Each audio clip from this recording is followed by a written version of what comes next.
বিয়েতে ৫১টা শাড়ি পেয়েছিল মেয়েটা। অষ্টমঙ্গলায় ফিরে এসে আরো ৬টা। এত শাড়ি একসঙ্গে সে জীবনে দেখেনি।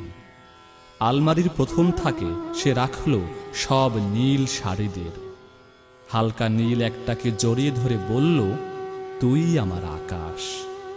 দ্বিতীয় থাকে রাখল সব গোলাপিদের। একটা গোলাপিকে জড়িয়ে ধরে বলল, তোর নাম অভিমান। তৃতীয় থাকে ৩টি ময়ূর, যেন ৩ দিক থেকে ছুটে আসা সুখ। তেজপাতা রং যে শাড়িটার, তার নাম দিল বিষাদ। সারা বছর সে শুধু শাড়ি উপহার পেল। এত শাড়ি সে কি করে পরবে এক জীবনে?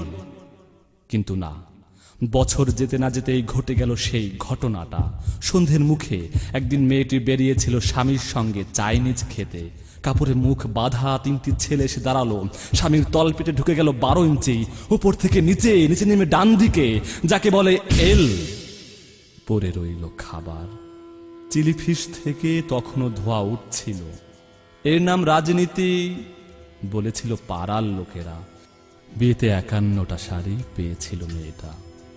অষ্টমঙ্গলায় ফিরে এসে আরো ৬টা। একদিন দুপুরে শাশুড়ি ঘুমিয়ে সমস্ত শাড়ি বের করে সে উড়িয়ে দিল ছতলার বারান্দা থেকে নিচের পৃথিবীতে। শাশুড়ি তাকে পরিয়ে দিয়েছেন সাদা থান। ১৯ বছরের একটা মেয়ে, সে একা। কিন্তু সেই থানও এক ঝটকায় খুলে নিল ৩ জন পাড়ার মোড়ে।